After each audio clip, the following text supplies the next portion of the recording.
everyone, and welcome to the RV Inspection and Care podcast and video. I'm Dwayne. I'm a certified RV inspector, and today we're going to be talking about cheaper, low-cost, new travel trailers. Should you be buying one now with the way the industry is at this point?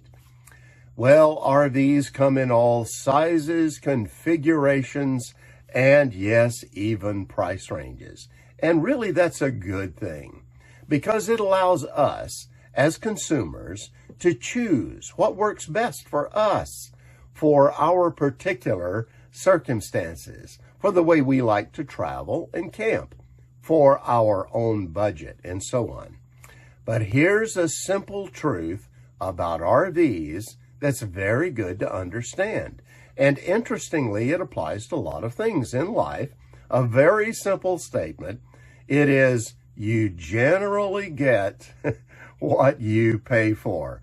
So what that means with RVs is if you spend more in the RV market, you generally should expect better RV build quality, better customer support from the manufacturer, and so on. And many travel trailers are built really to be the entry-level segment of the RV industry. Now, that's not true of all travel trailers.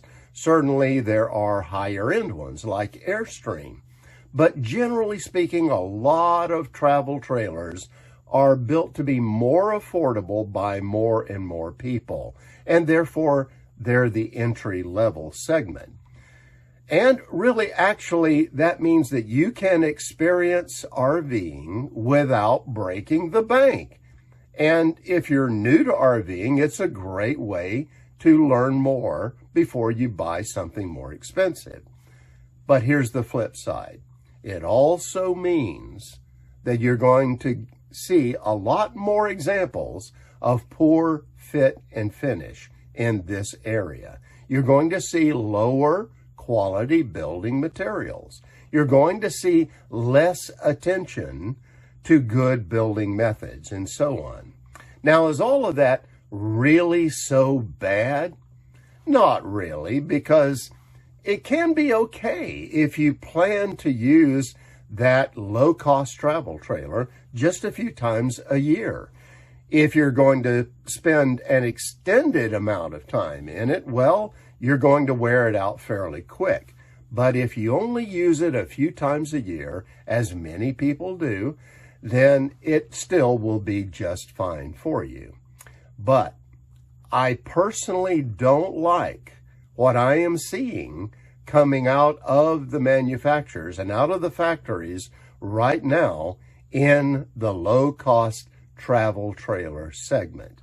Now, we all know that COVID affected RV manufacturers in a big way. I mean, it affected a lot of industries, right? And especially the workforce. And so as a result of that, we saw a lot of poor quality control coming out of the factory. We saw a lot of build problems, things that you would not normally see before COVID. We saw a lot of those things.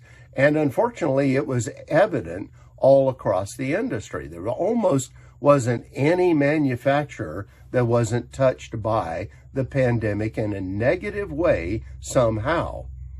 But here's the thing that concerns me. I personally am not seeing manufacturers bouncing back from the pandemic as I had hoped to see them, especially not as quickly as I had hoped.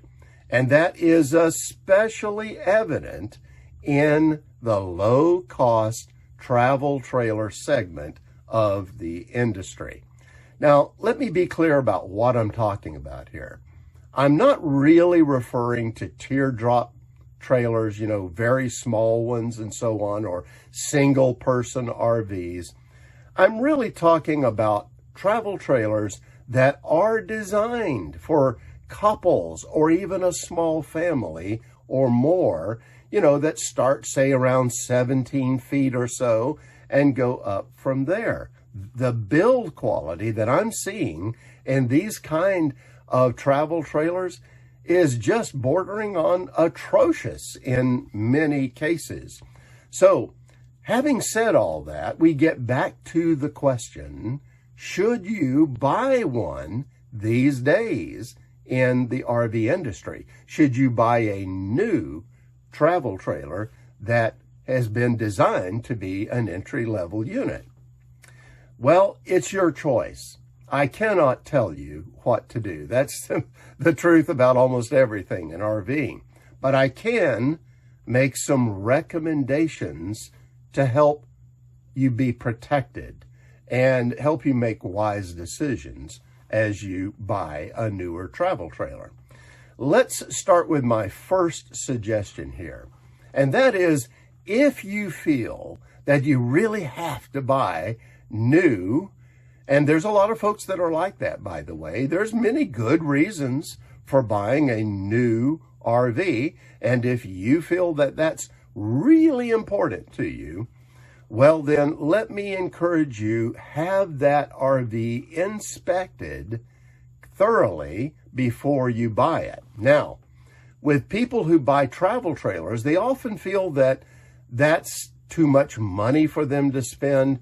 There could be other situations, like the dealer may even deny an RV inspection for you. You may try to get an RV inspection, but there's not a lot of inspectors in your area. Now, if any one of those situations applies in your case, well, then I recommend that you inspect that new RV very carefully before you buy it. Now, I've created a guidebook that can be helpful on this. It will show you how to go through and inspect all the various parts of the RV and make sure they're functioning correctly. And it will have a checklist that goes with it and so on. Now, let me be clear. This is not a substitute for an RV inspection from a professional. It's just not. But if for any of the reasons I mentioned, you can't get an inspection from a pro, then you can get a lot of really good information about that RV and about its function, the situation it's in, its quality, by doing an inspection yourself. And it will give you a lot of good information to work with. Now, once you get the information on what is happening with that RV, you know what the issues and the problems are, then get them fixed before you take delivery. So if you follow those guidelines on buying a new low-cost travel trailer, you can still do very well. Now let's move to my second recommendation. And actually, I'm going to kind of give the nod toward this one at this point, based on what I'm seeing coming out of the factory right now. Maybe it's time that you consider a low-cost travel trailer that's a little older. In other words, we know COVID really came in around 2020. It lasted in force until 2022. So maybe look for a travel trailer from 2019 and back. Now, there's a lot of advantages to actually buying a used RV too. And for instance, it will help you find a better quality RV. You see, if you're buying new, you're paying premium money for that travel trailer. Well, it's only going to allow you to work with so many brands. And many of those brands, honestly, are probably not going to be very high quality. But if you go on the used market, you go a few years back, well, then you can start to work with better and better brands for the same money. And I highly recommend that you consider going back before COVID as well. Now, I have made a guidebook on used travel trailer brands that can help you narrow down the brands that you really should be focusing on. And that's up to you to decide if you think that will help or not.